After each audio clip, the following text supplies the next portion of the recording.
Ladies and gentlemen, this is a great honor for me for the 400th episode of ROBSERVATIONS to have one of my heroes and one of the men that's actually responsible for me to start reading comic books again as a young adult and then later into adulthood. Somebody whose work continually inspires and somebody whose work blows my mind. And when I die, I hope to be lucky enough to have a memorial painting from this man. Well, let's hope that I hope that's not anytime soon. But ladies and gentlemen, Mr. Bill Sienkiewicz, one of the great comic artists of all time, one of the great artists, I think, of all time, is gracing the 400th episode of the show. So please welcome Bill. Thank you so much for being here. Well, thank you so much and it's a real, well, again, it's so great to see you. I mean, especially under these crazy circumstances that we all find ourselves in, but it's also a real honor to be on your 400 show. Congratulations. Well, thank you. I can't believe it. You know, we first met on, it was John Schnepp who brought me into the whole YouTube space. I just celebrated my 5th anniversary. It was John Schnepp and John Campia. I appeared on Heroes in April of 2015. Right. And then we became, I became a regular on that, and we had you on an episode. And which was a lot of fun. Yeah, I didn't get to properly gush, though. I think having you, you once, by the way, I did a commission at the San Diego Comic-Con. I think it was probably the early 90s, and I had you draw me a Moon Knight because I had to. And, you know, one of the things that struck me when I had read comic books as a kid, like Justice League. I was a big fan of Justice League. And it wasn't until I was on my paper route, growing up in Seattle, I was on a paper route, and there was a kid in the neighborhood, Robbie Cullen, was reading Camelot 3000 #4. Now, I had never seen a Baxter paper comic. I didn't know what the direct sale market was. I had no idea. But that comic book sort of blew my mind, and it led me to the comic book store. And the direct sale market had started, and Moon Knight had transitioned from being a spindle rack comic to being one of the first of Marvel's direct sale monthly books. And I don't remember, I want to say it was the second stained glass scarlet cover, the red cover. Right. Yeah. I think that I'm trying to remember now if that was the first or the second cover, but I know the cover well. You know, I was doing a Coles Phillips riff on that one. The thing that I found so fascinating was watching your work evolve over the course of, was it 31 issues? I think I did. Well, if you don't count the backups in the Hulk magazine, right? I was just including the run of the actual Moon Knight book. I think I finished up at 30. I think because 30, I was more or less done with what I felt like I wanted to do with the character because I plotted the issue Hit It, because you know, at that point, from issues like the last 10 were sort of when I started to really feel the itch, and sort of like I was starting to find my footing. So and so I felt like, I remember I'd tell Denny, I think it was Denny and Ralph Macchio at the time. I said, I'm kind of done, you know. I mean, I don't know how these guys are the heroes that we grew up reading, you know. Like, I don't know, when did you start reading comics? Was that Camelot? Or were you reading no, I mean, I was reading it when I was a little kid. You know, I would, like any kids, I loved comics, but I would go just buy whatever was off the rack. Okay, you know, yeah, and I wasn't serious about it. Like Justice League, I was serious about, but it was interesting because I missed. I think when Star Wars came out, I sort of lost interest in any comics other than the Star Wars comics, you know, and I read those, so I fell out. But it wasn't until when I walked into Golden Age Collectibles in Seattle and started to see like Frank Miller's Ronin, Howard Chaykin's American Flag, and what First Comics was doing, Mike Grell's Star Slayer, you know, and I'm like, what is this? Yeah. And I quickly became addicted. I mean, I'm like, I'm only going to buy science fiction comics. Like Pacific Comics was putting out Alien Worlds and Twisted Tales. And I'm like, well, I'll buy those. I'm not going to buy any superhero comics. And then, of course, the Baxter paper Legion of Superheroes came out, and Teen Titans, Perez and Wolfman's Teen Titans came out, and I got just sucked in. You kind of came in like sort of there's the Silver Age, the Gold Age, the Silver Age, and then the people talk about the Bronze Age. But that period during the 80s, it's because I think that was Camelot was definitely in the 80s. Yeah, it was early 80s. Early 80s. And around that time, with Miller, because Miller, after he left Daredevil and then went on and he did Ronin, and that was like the big departure sort of, right. And then of course, when Watchmen came in and then Dark Knight, and then Frank and I, what we played around with Electra Assassin and things like that. But that was kind of like a really interesting kind of like pot that was boiling over all the kids who grew up loving comics. It was like, let's stake our claim kind of a thing. And because I remember reading Camelot, and I was just, and I also being on the inside, I remember like, the editors sort of just going like, waiting for Brian to turn in the page, those gorgeous pages he did, But anyway, I think to get back to what your original question about I think it was 30 issues. Yeah. And then Kevin Nolan took over. Right. But yeah. I really felt that I was, as I Hit It, you brought up Hit It, which dealt with abuse. And I was watching, like, I felt I was watching something happen with your art. Like each issue, something was emerging from you.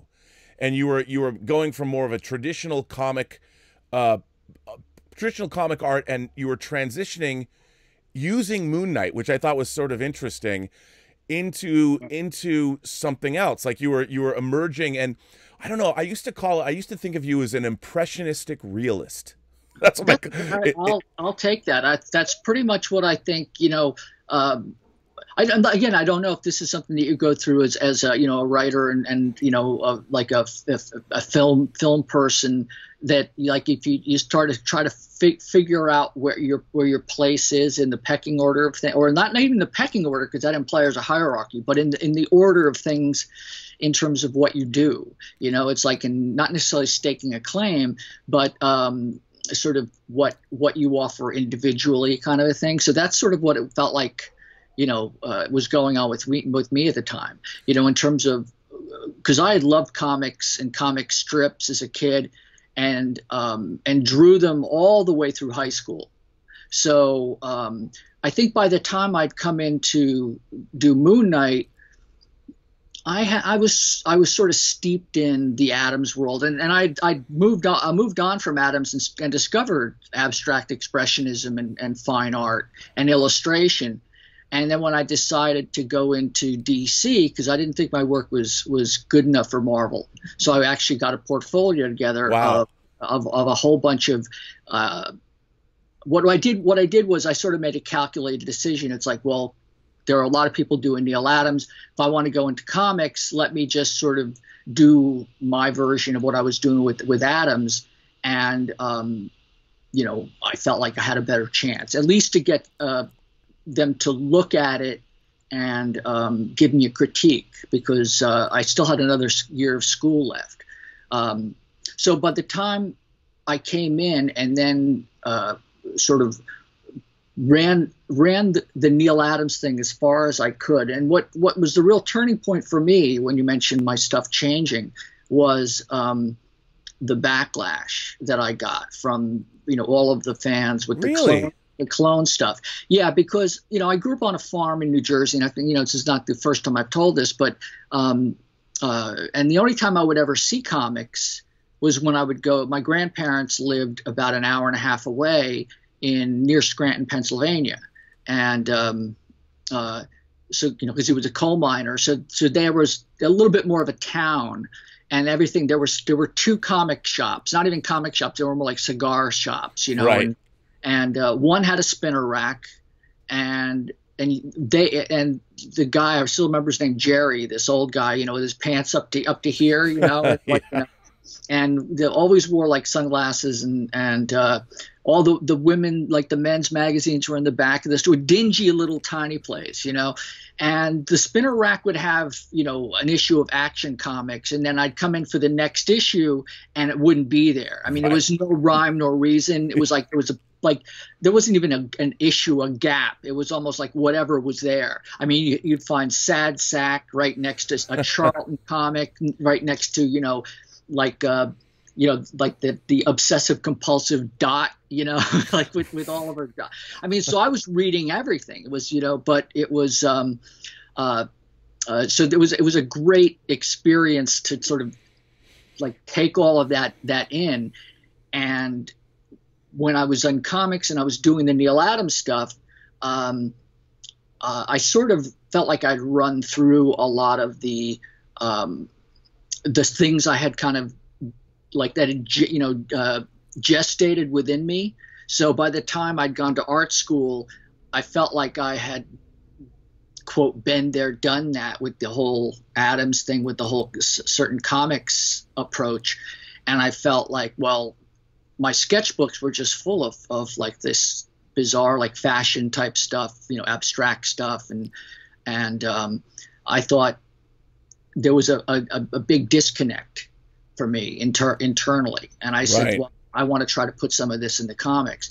And everybody from my wife at the time to different people at Marvel said that, there's just no way. And the backlash became so intense that I just thought, I'm either going to do my own thing. I'm either going to try to put my own mark on this stuff, because I love the medium. I think it can do anything. Right. And that has never to this day changed one iota. If anything, I think it's the realm of possibility of what comics are capable of. Because I've always felt, and again, I don't know if, again, with you as a kid, growing up, reading them on a spinner rack, or then later on even coming and going into comic shops, if there was still even, when you were reading them from the comic shop, because those started to become much more prevalent, but there was still this underlying, kind of stigma attached to them as a juvenile medium. And I hated that. It was like, that drove me crazy. So, that was a big part of it. And so I think right around the time of Black Spectre and more issue 25 and Morpheus and things like that, the very first time I really remember, sort of, since I was a kid, I would get lost in the world that I was drawing, and just like to escape everything else. The farm kid thing of like not knowing. Like there was no place I could get any comics in New Jersey and the farms where I grew up, know. So I would always have to wait till the weekend or every other weekend to get, my fill. And I would literally hide them. My grandmother would give me money, and I'd hide them under the front, because I sat in the front seat with my father and my sister, and my mom, for some reason, I don't know why, sat in the back for a while, but like he'd come to a stop and all these comics would just sort of slide out, and he'd go, what is this? It was like, I'm busted, But I just think that the idea of again, what comics can do, and then loving them, and then wanting to kind of go and do my own thing. The idea of with Morpheus and everything else, that was when the negativity kind of just shook me up so much that I just felt like, okay, I'm going to start doing it. And I started pulling in from all these other sources.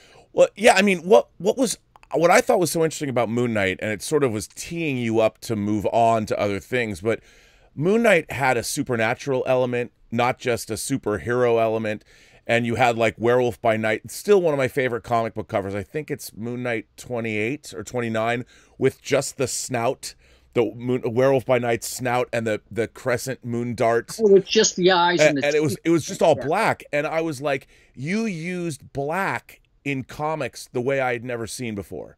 Like you could do a panel that was just a wash in black with like a single sliver of light that you drew in such a way that you understood. Like you could actually draw light with an ink and pen, which I always thought was interesting, like piercing the darkness. And I'd never seen that before.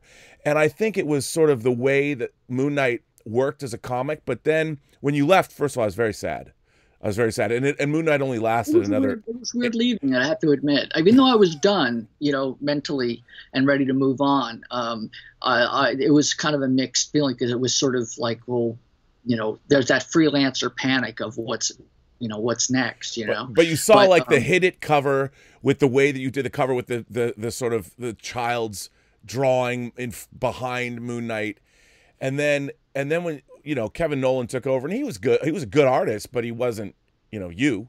But then you jumped over into doing things like the middle '80s. You went over to New Mutants and blew my mind. Like I couldn't believe it. And then you did things like the adaptation of David Lynch's Dune, which again, your style was that sort of impressionistic realism. Your likenesses were so good, even though they were totally Cinkevich stylization. I mean, I couldn't believe it all, and I'm like, whoever thought of putting you like on the Dune adaptation was. I begged for that actually. Oh well, well there you go. I mean, yeah. I just kept thinking like they finally were using you, and what I thought was so delightful is like you'd be doing New Mutants or something, and then you do a cover for Rom Space Knight, with the dire wraiths, and I'm like, did you ask to do those, or did somebody approach you? They approached me, but at the same time, I mean, I was like a house on fire in terms of my hunger at that point. It was like I had been itching to do other things, and I wanted to paint. So I said, and I remember when I first, even on Moon Knight, I remember going to Denny and I said, I want to do black and white covers. And Denny was like, okay, we'll settle for every other cover. Because I thought, it's like I keep thinking of that one panel of Peanuts where Charlie Brown is standing in front of the entire rack and he goes, what a beautiful gory display or whatever. It's like, I don't know, there's that single sort of iconic image of him. And I remember just thinking, well, all these comics are like this complete like maelstrom of color hitting you. And I thought, well, it's that old adage about, well, if you want, if you start whispering in the middle of a crowd, people lean in, and that might be the one thing that gets people's attention. And so even then I was starting to try other kinds of things, because I feel like there's a world of color in black and white. It's funny when you mention the one with the teeth and the eyes.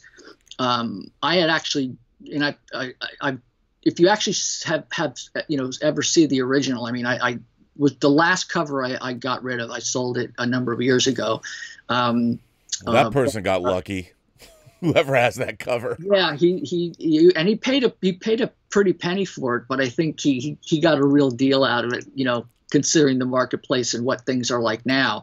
But it was, at the time it was a win-win, and I miss, it was, but underneath on that cover, I had drawn the full werewolf head, and in my inking, I had because there was a point early on when I was inking that I would work a cover, like I would do 5 or 6 versions of it, and I'd put 3 or 4 centimeters of line down and go, screwed it up, and then I would always go back to the one I started because that was the one that had the pattern. I was like trying to be perfect, and I kept messing up the inks on the werewolf's face. So I tried, let me just try lighting on both sides and the shadow down the center, and that didn't work. And then so I spent like 3 hours trying to fix it, and I just went, what the hell? And I just blacked everything in but the eyes and the teeth. And so if I had planned it, I could have probably done the cover in maybe a half an hour, because it was, but so if you could hold it up to the light in certain ways, you could see all of these pen strokes underneath there of this wolf. But it was, I look at that whole period now in terms of Moon Knight, because he was that originally sort of quote a villain in the Werewolf by Night stuff, right? And I think what happened was when I came in to DC, and DC liked my stuff. Vinnie Coletta, who was, the inker, that, he was also, quote, the art director. He said, I love your stuff, kid, but, you'll be out on the street in 2 weeks because there was that implosion happening. So he called up Neil and sent me over to continuity. And then Neil looked at my stuff, and I still remember it's where I actually met like Alan Weiss and Dennis Cowan and stuff. Yeah. And Neil kind of just opened up my portfolio, and all of these people sort of milled about. And Neil was incredibly kind and responsive, and he ended up calling Shooter.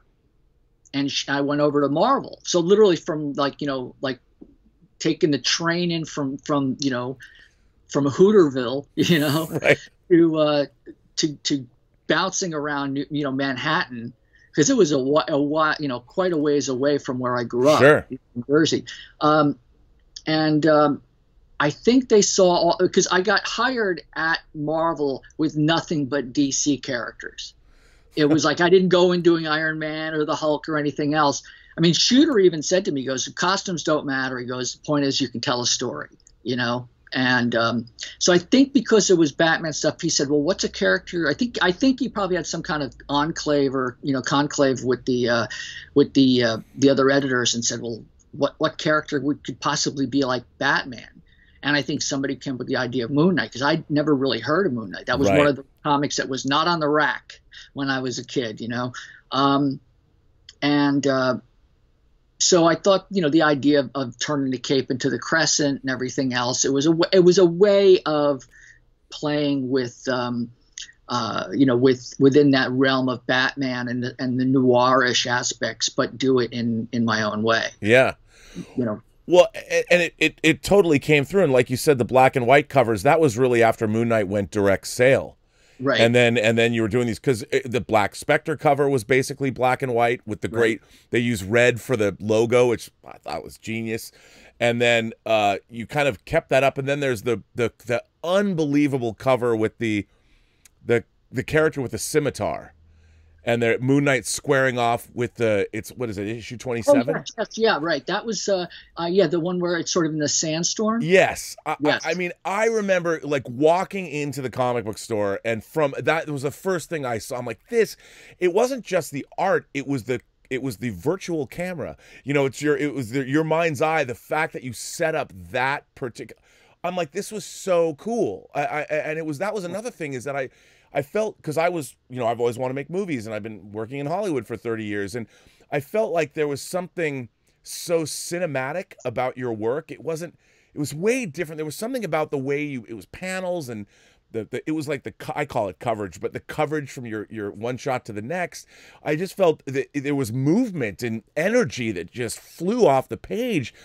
And it wasn't really until, and I love Moon Knight, but when you went over to New Mutants, and I thought that was the first time your style was on, and it was so mind-blowing, because New Mutants was a fine book, but when you got there, it was like somebody dropped a nuclear weapon, into the pages of an X-Men comic, and I'm like, hate mail. Oh my God! Well, not for me. I mean, I just thought, seeing what you did, you created characters like Legion, and the Demon Bear storyline, that one cover, it's the blue cover with the bear. I'm like, this is amazing, because New Mutants was fine, but it was like Claremont was still writing it. It went from, but when he was still writing the book when you were drawing, but then the book completely changed in my mind. I'm like, this whole experience of opening this book just became mind blowing, and I couldn't believe it. And I know. For me, you're changing my life. I'm thinking, my God, this is changing what superhero comics can be. And you were getting hate mail? Oh, well, it was a big change for me, too, because once I left Moon Knight, I sort of felt like, okay, I'm done with a monthly book now. It's like I want to just do paintings and like I wanted to find my way, and try different things. But they offered me the X-Men, and I turned it down, and because I sort of felt like that was their Rolls Royce. Damn it, Bill! Why'd you do that? And I felt like it would draw too much attention to itself, because I felt like I might be trying stuff that could really basically drive this into a tree. And it's like, and like, you don't come back from that yet, no, necessarily. So, it was one of those kind of serendipitous moments where I left the X office and I walked into the hallway and Chris was there. And Chris, and at the time I was really heavily, because I think I was going through a divorce at the time, and I remember I was watching I was watching Eraserhead it was on TV for some reason, and I remember I kept like watching it and going, what the hell is this, and turning it and changing the channel, but I was drawn back to it, and I just went like, God, this is like mesmerizing. And I was into horror films. I was into, I was reading a lot of Stephen King at the time, and also Hunter Thompson. Wow. Okay. Yeah. And Ralph Steadman, obviously. And Steadman as well. And so Chris kind of asked me if I would be interested in doing a three issue story arc with the Demon Bear. And when he mentioned that it was a kind of a fantasy horror thing, that was enough for me. And the fact that it was 3 issues, right? Like I was still in the like, no, I don't want to do this, but I thought I can do 3 issues, and especially if I get a chance to play in the ways that I was, not necessarily that I had a plan about what I wanted to try, but I knew it was almost like all I knew is that there was all this pent up energy and things that I didn't know what was going to happen. So the first thing that I did was I looked at the issues that had come before. And I was also, again, into like animation, Tex Avery, Chuck Jones, and which eventually sort of semi got into what I did with the Kingpin eventually in terms of size. And,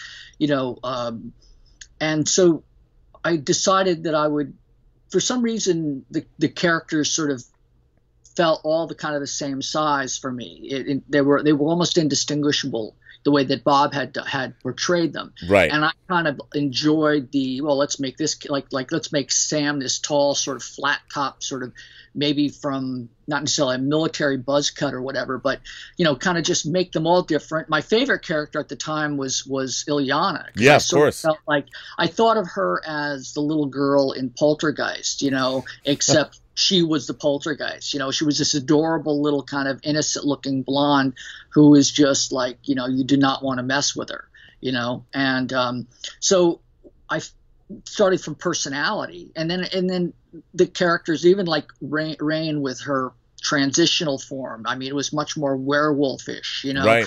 So they kind of went through a little kind of a puberty stage when I came on board. Yeah, they did. And in a weird way, I suppose, in a meta kind of sense, that was sort of my puberty too. Well, I was going to say that was when, I was so excited to see what you were doing because it was so innovative in a book like New Mutants.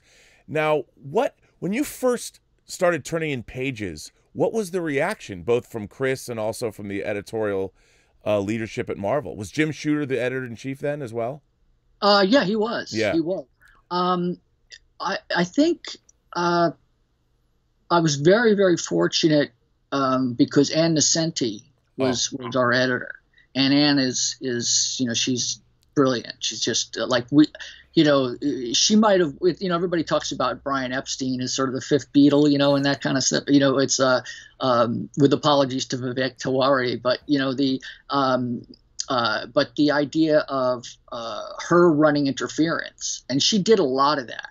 Because Shooter, I've seen her over the years. She told me that Shooter would come in and go like, you got to rein him in, and I think she just would wear him out, and it was just, but she just stood up and protected what Chris and I were doing, and that was the like a big part of what allowed us to keep going with it,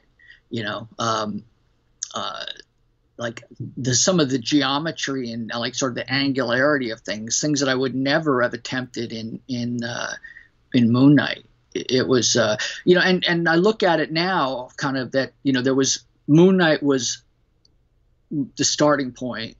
Yeah. Then the New Mutants, and then even though I was doing painted covers and whatnot, like for the Dazzler and for ROM and other ones, and yeah, I even did a black and white, I think, of Star-Lord that was inked by Bob McLeod. So I was sort of jumping here and there and doing some piecemeal stuff and covers that were fun. But I sort of felt that the New Mutants sort of became another interior, like another stylistic change. Yeah. In the terms of the interiors, and then I could also do the painted covers, and then it went from there. That I always felt that each series that I worked on, because I was only going to do the 3 issues, but because I had such a great time with Chris, it's like, look, this is fun. Let's just keep going. Yeah. And so that I found myself on another series, even though I'd only planned on doing 3. But then when Frank and I had, another interesting conversation by a copy machine, and he said, let's do a Kingpin, like a Kingpin story in the regular issue of Daredevil. And that's when I started turning in all the pages with him as sort of this monstrosity. And those we actually hid from Jim until one day Shooter walked into Ralph's office. I think we were all sort of conspiring to put it together and have it printed, ready to come out. So, because Shooter would look at the make-readies, right before they would go out, and sure. It was too late to call him back. And it was Chris Claremont who said, he was standing in there, he's looking at them, and he didn't know that, that it was like, shh, don't tell him, Right. And he goes, Jim, have you seen these? And Jim said, seen what? And he walked over, and Ralph and I just sort of like looked at it like, what? We're busted. And Shooter said, Bill, will you come with me for a second? He took me to his office. And I think Frank might have even been there at the time, but all I can remember right now is just Jim saying, this is not going to happen. It's too much of a departure from continuity. However, the Death of Captain Marvel, the graphic novel, that was just starting to become a thing. That did very well. He goes, why don't you do it as a graphic novel? And I know I'm jumping ahead of what the question you were asking. Yeah, but no, but it doesn't matter. This is very. But the idea of each project I worked on, even Dune. I mean, Dune was my love of David Lynch and of Dune, Frank Herbert, and also of the Police were big at that time, so the fact that Sting was in it, and I always loved doing likenesses as well. I mean, I started as a kid doing likenesses. Like, my father was a big Sinatra, Dean Martin, big Rat Pack guy, So I remember to sort of ingratiate myself with my uncles, I was doing all these portraits like Dean Martin and and everything else. And then when I was in high school, I think in my sophomore year, I drew portraits at the county fair for like $7 a piece and I did it in collaboration with the Heart Fund. So I got very used to having people sort of standing around me and immediate responses and drawing people like day after day. And so the whole, memorial portrait thing I'm doing now is kind of a progression of that. And then but it's also worked in terms of things like Dune and, capturing like essence of characters. I mean, it was interesting because Dune to me was sort of an extension of what you were doing on New Mutants, but then you pulled back and those likenesses were there. Like, I was stunned and knocked out by that. And then, at the time, you also would go over and do a cover for, like, the hardcover of the history of the DC universe. That right. Great piece of Superman art that when he's sweeping upwards, and that was on the cover of that, which I have right over here. And then there were things that you did later on in the 80s. You became a writer with Stray Toasters. Right. And that was mind-blowing. And then you have the Jimi Hendrix project, and you went on and did so many interesting things. Like, I always wanted you to come back and do a regular run on a regular book, and sometimes, but I'm like that. I could see that you were exploding and going elsewhere. And like when you were doing things like Elektra Assassin with multimedia and you were photographing pages, I guess, and Xeroxing John F. Kennedy's face or whatever. I'm like, this is so I felt like there was something it was so beyond what regular comics were. And it got to the point where if your name was on something, whether it was just a cover, I would just buy it, you know. And I felt like, because in my own life, I was becoming a young adult and I went through my teen years and I went into college, and I felt like you were kind of doing the same thing. I was watching you kind of grow up with me in a way, you know, and this work as my horizons were broadened and I read all kinds of different things I hadn't been exposed to, even art history, and watching what you were doing, it was really interesting to see that happen. And I guess because I felt I was growing up, I identified with you as an artist that I was following because it was part of my own path, becoming an adult, if that makes any sense. Oh, absolutely. Yeah. Yeah. And I think that we all have those kinds of touchstones, you know. Certainly for me, there were a number of them. I mean, musically and you know, entertainment wise and fashion wise. And, you know, you're sort of, you know, comics are very much of their time period, you know. So, you know, and I don't know if they necessarily, I mean, like with Dark Knight and maybe in Watchmen, they can affect the times that they're in, but I think they often reflect more than, you know, than that. So, but as I was saying earlier, you know, the idea of going from Moon Knight, which was sort of very traditional, to playing with black and white and doing the covers with the New Mutants, to getting into mixed media and okay, next thing I want to do is paint the interiors and try stuff. And then with Straight Toasters, it was like, okay, and now I want to write and draw and do the whole thing, you know. And you know, it was an interesting, you know, experiment for me, because like in the United States, it's like, you know, I think it was greeted with a lot of question marks, whereas in Europe, it was, you know, it got like incredible kind of reviews. It was like I sort of felt like I understood what Jerry Lewis had gone through, you know, or something, you know, at the time. And but I guess my arc was that, you know, like I was just hungering to try new things, and everything I did, I felt like I just kept wanting to up the game, so to speak, right? And sure, push out further and further and farther away from the limitations that in a lot of respects felt very, very not even arbitrary, but just sort of like things that have been sort of grandfathered in. You know, it's just not done. And I'm like, can you give me one good reason why? You know, right. Well, and you know, and they couldn't.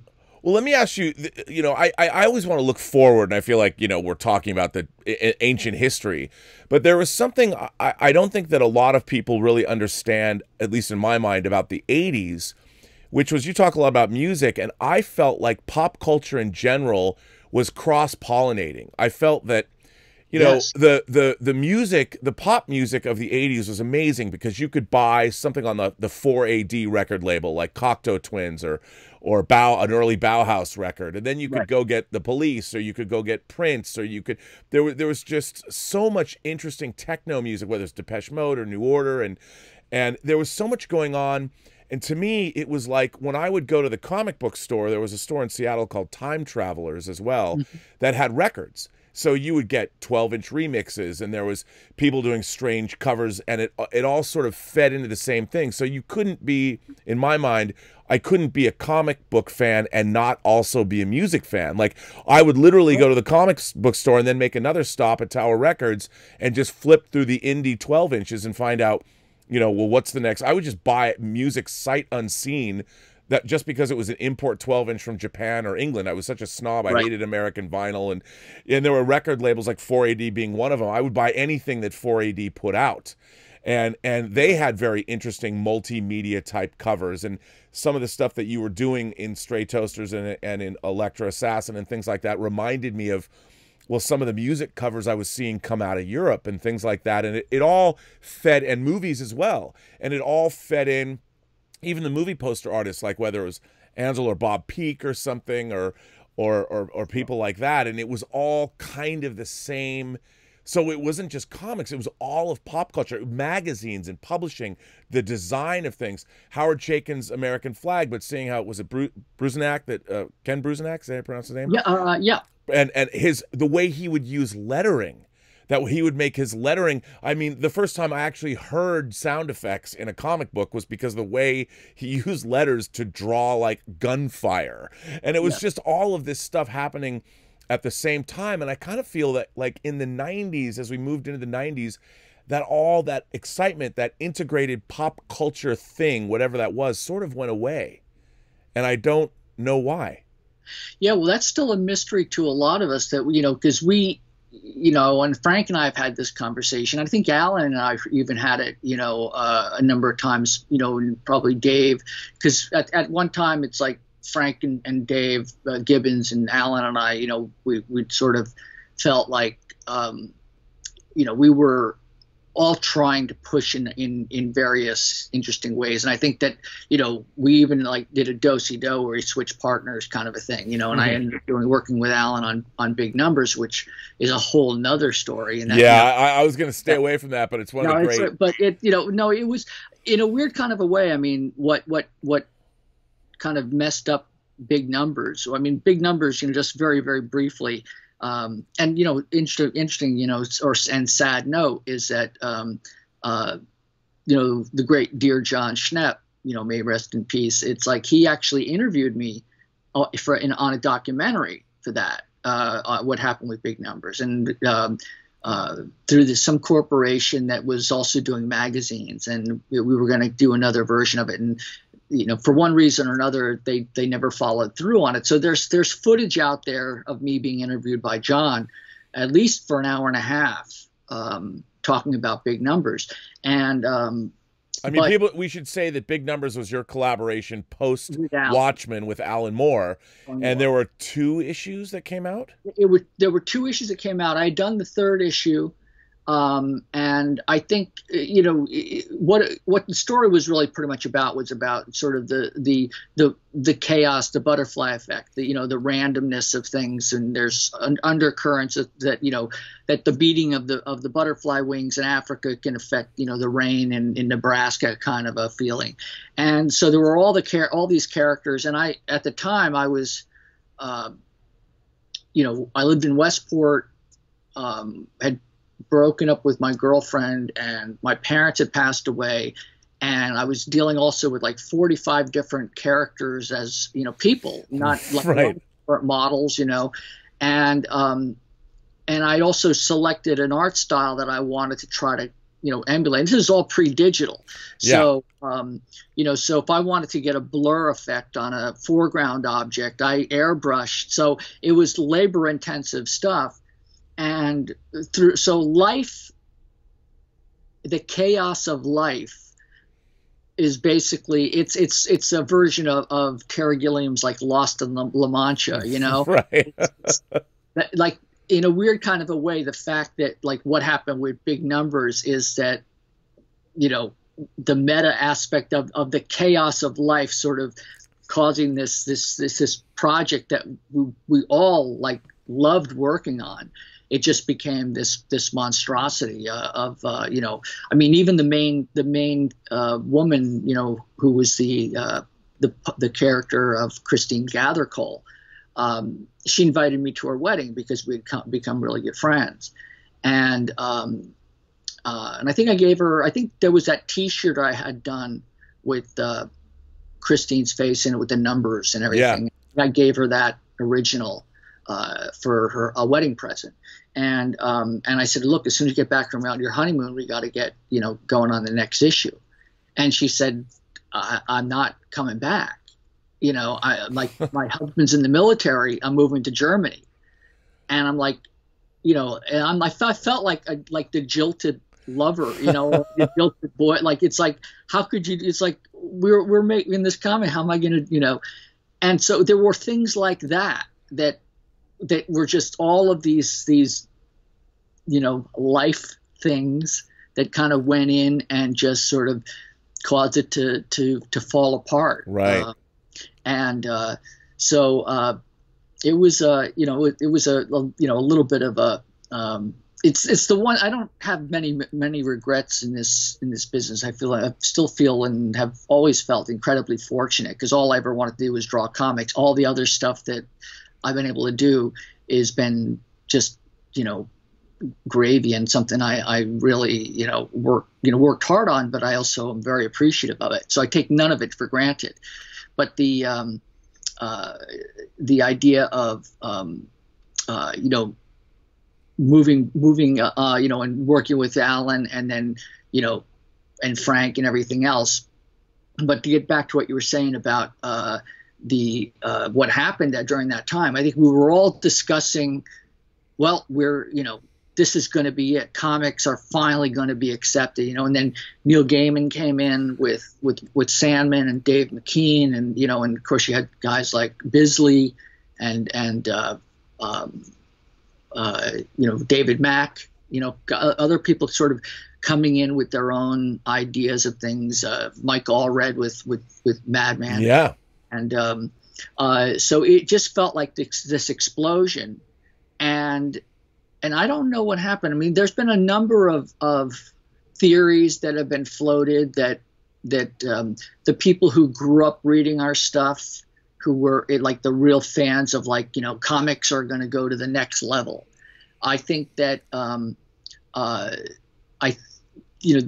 theory, and it sounds like a fairly legitimate one, is that they grew up and got married and had kids, and so their discretionary income may have gone sideways, and so that kind of gave rise to Image, So it was like we thought that comics were going here, and we were pushing in that direction. And again, because they were the next generation, the younger generation, and it's a generational thing where you kind of want to stake your own claim. So they may have, we don't want to do that. We're going to go and do this.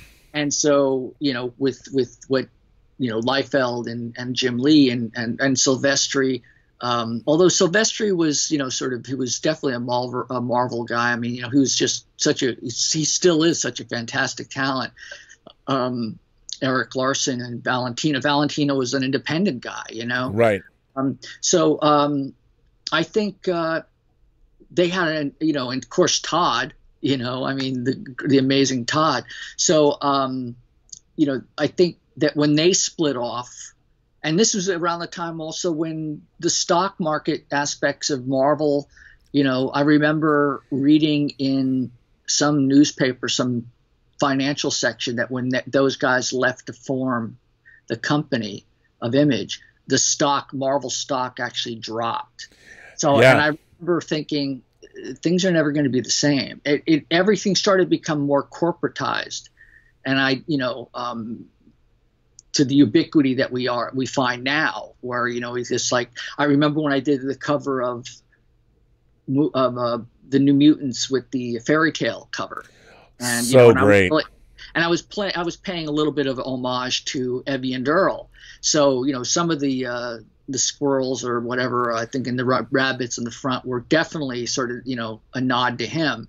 And I remember Ann said, we just have to be careful that Disney doesn't get upset about this. It's like, here we are years later, and it's like they own it. They own everything. Well, it's a strange thing for me to see what's happened. To live, I say on my own show that we live in what I call the post-Geek Singularity. The way how Ray Kurzweil said, when AI becomes sentient and self-aware, that's the singularity happening.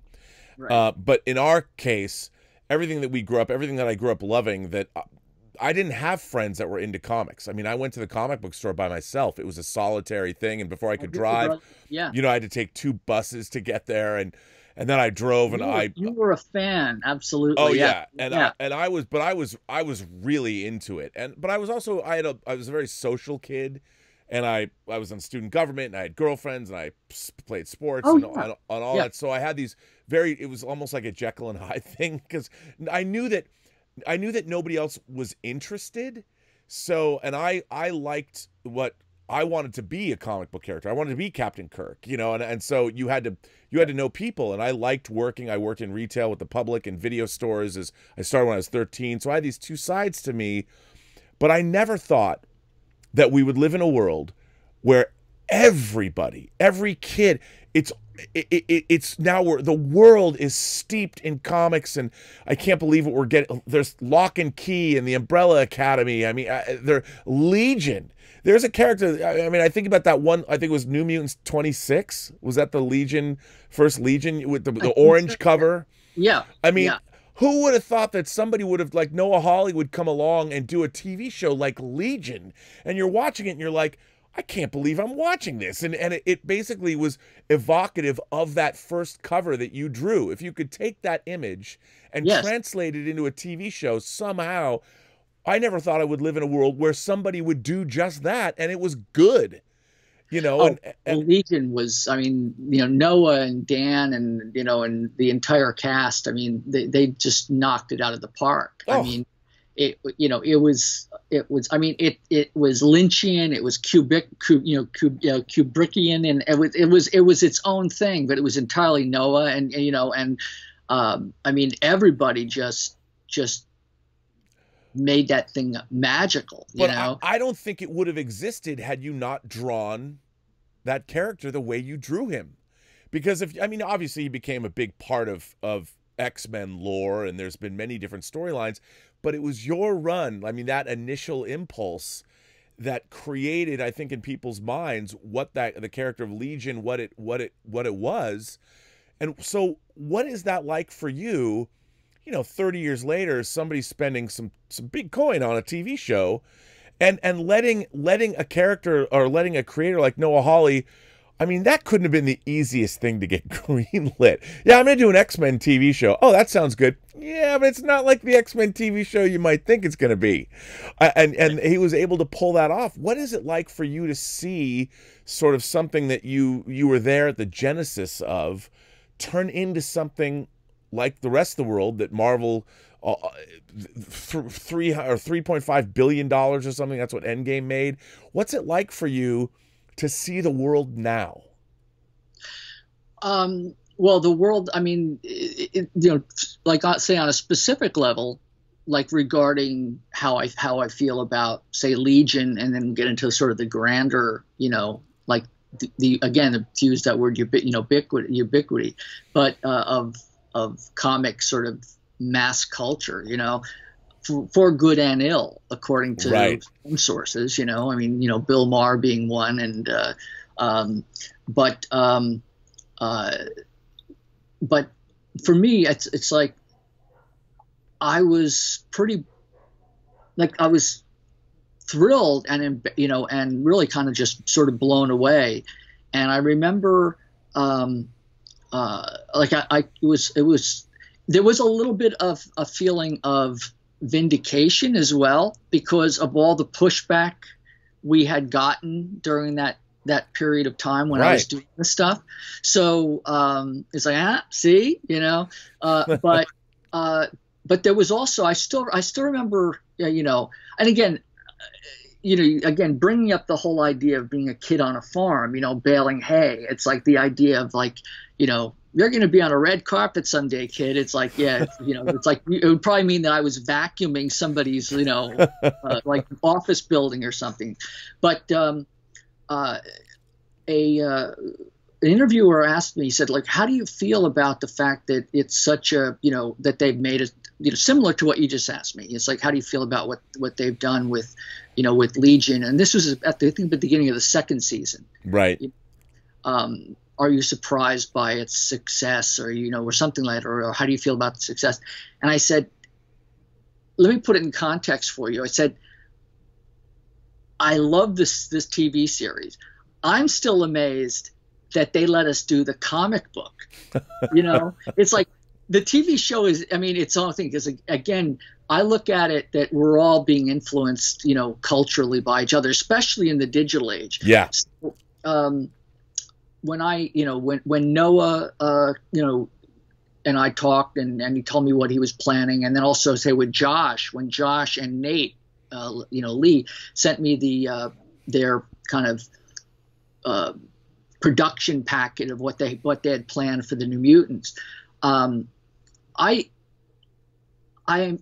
like I'm very proud of what I've contributed, but I'm also inherently, innately an artist. So when I see something that I've done or had a hand in taken by another really good art team, and that old expression of something being plussed, because I'm a big believer in the rising tide lifting all the boats. Me too. And anything that can get comics to be viewed in a positive light, as opposed to the old idea of the joke of reading a comic book and have War and Peace is in the front, and you got the comic book inside. Now it'd be the reverse, almost. But I look at what they do, and it's like I can't now, when I think of David Holler or Legion, I can't not see Dan. Yeah, that kind of a thing. So it's and so if anything, I'm thrilled by what they've done. I'm incredibly proud, especially I'm very much proud of Legion, but seeing how faithful Josh was with the film, the New Mutants film, and these are the characters. It's like they live and breathe the characters. It's like it's and the Demon Bear in it is just it's like he's doing The Stand, and he's a big horror guy, and you're talking about Josh, so it's a scary thing. It's sort of the anti typical horror film trope, where it's like usually you see the haunted house scenario where it's you got 5 kids, 6 kids, and each but one gets picked off in an interesting way, or some kind of gory way. And here it's like all 5 need to survive. So it's like, so it's almost like they have to kind of come together and to fight this thing. And that's a nice subversion. So I'm inspired in turn by what these other creators have done. And so they expand my world, plus I get a chance to also become friends with some of these amazing, talents. On a professional level, working with them is one thing, but getting to know them, and because for me, the underlying kind of commonality that I find, like with musicians and with artists and writers and and actors and other people, is there's an underlying obsession and passion with their artistry, and that passion and that obsession with creation is sort of the thing that cuts through all of the differences in terms of whether you're working in film or whether you're working on page or paper. It's it's an expansive experience. And my goal was always to try to get comics out into the world to try to be accepted. And the fact that they've become such a global phenomenon, you get the small little, like, not necessarily even digressions or sort of, fraying around the edges. Of course, not everybody's going to love that stuff. Right. Notably, I love and respect, like, Martin Scorsese, but I understand his point of view about, like, he feels that they're kind of like roller coaster rides, but to say that they're not cinema, I understand what he means. For cinema, it's like is where you walk out of a film and it sort of stays with you. That kind of a feeling, but I remember having a conversation many years ago, and I know I'm going on here, but no, not at all. But it was sort of the idea that a conversation with this one person about we were getting hit by the religious right, and I sort of felt that there's a lot of petty infighting, and I sort of felt like we're being attacked on all sides. It's like we don't need the infighting to sort of make things worse for ourselves. We need to kind of like think bigger than that.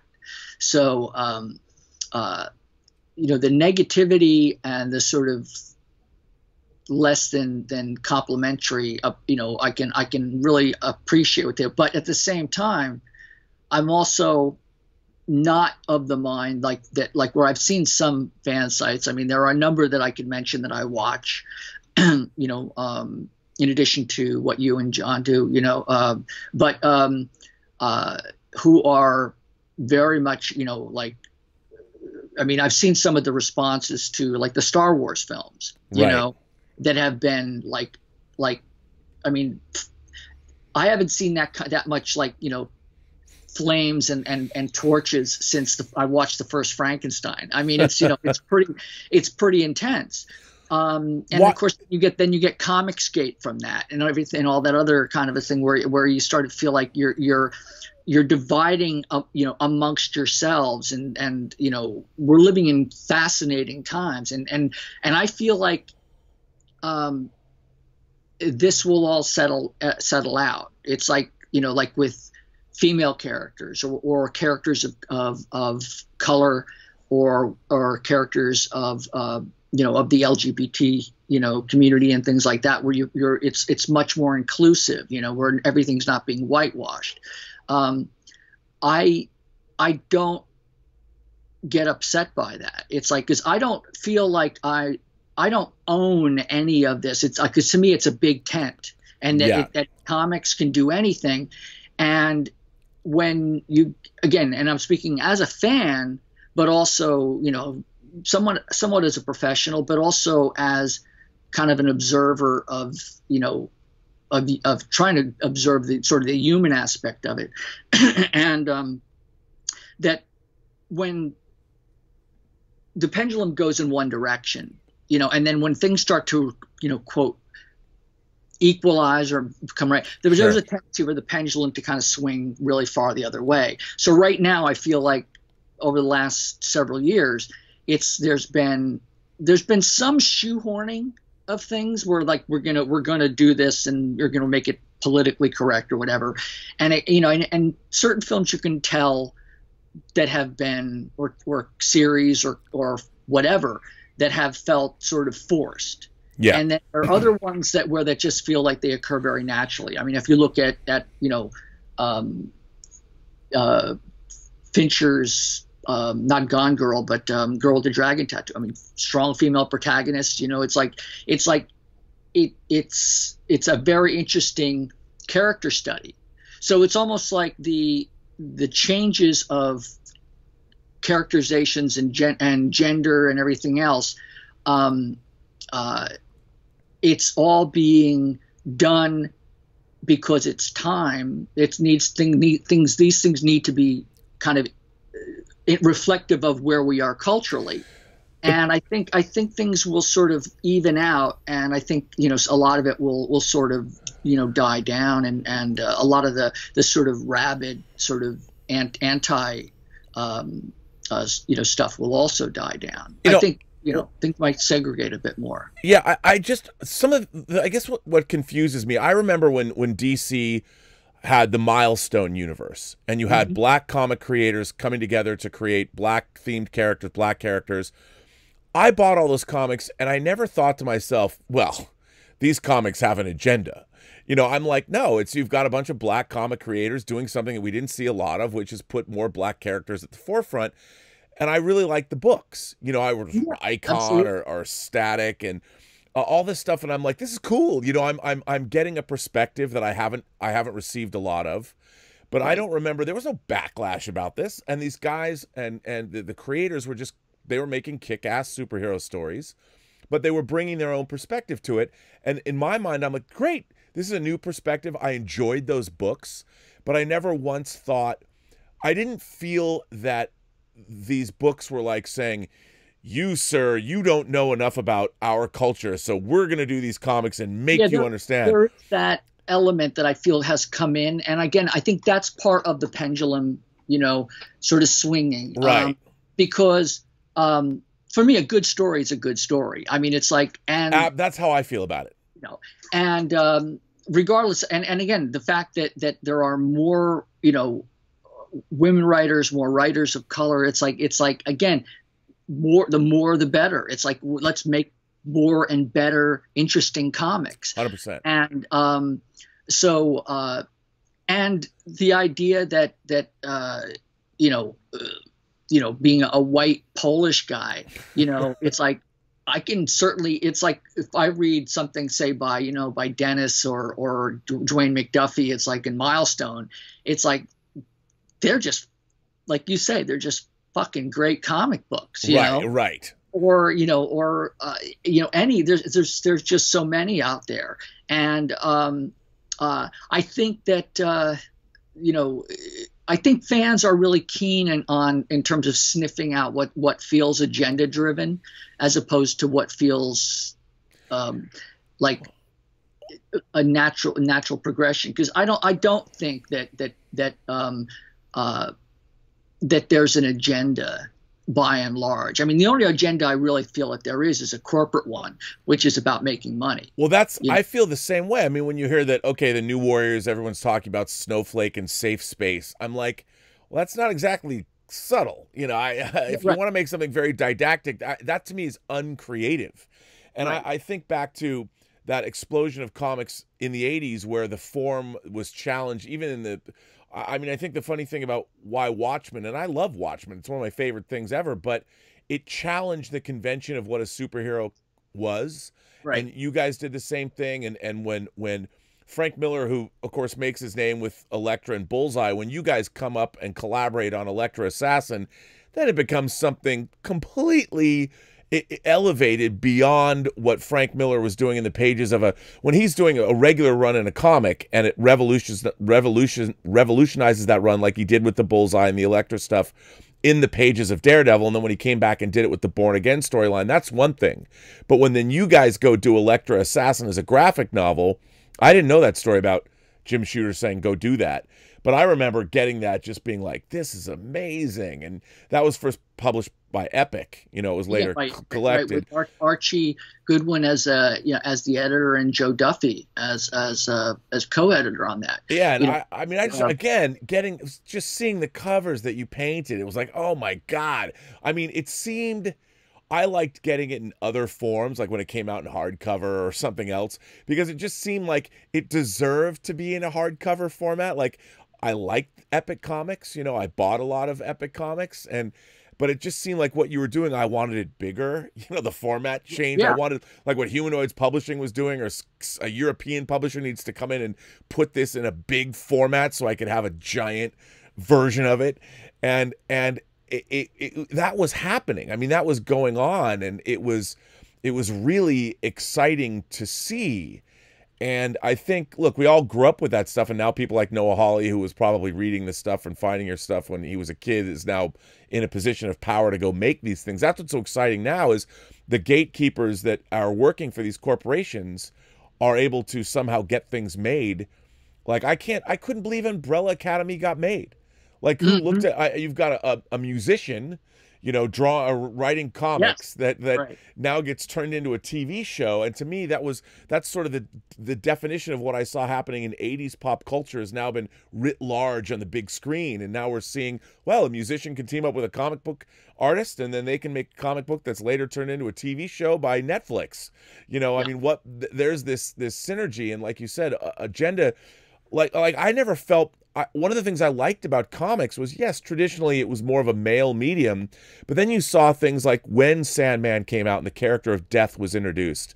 Right. I'm convinced Neil Gaiman needs a slice of all the pies from every Hot Topic that opened in every mall, because Hot Topic basically came out of between The Cure, the band, and Sandman. Sure. And the characters like Death, and then people like Emily the Strange or other comic book characters that females created, that right. It all added to that whole thing. And then once you were in the malls of America, you had brooding, depressed girls had their characters that they could relate to. And then anime started being big, and video games. And that's when everybody, it wasn't just comic books were no longer for guys anymore. They were for everybody. Comic-Con, I've gone to 30, well, this would have been my 32nd Comic-Con, and watching everything that's happened. I mean, multi-generations of families now.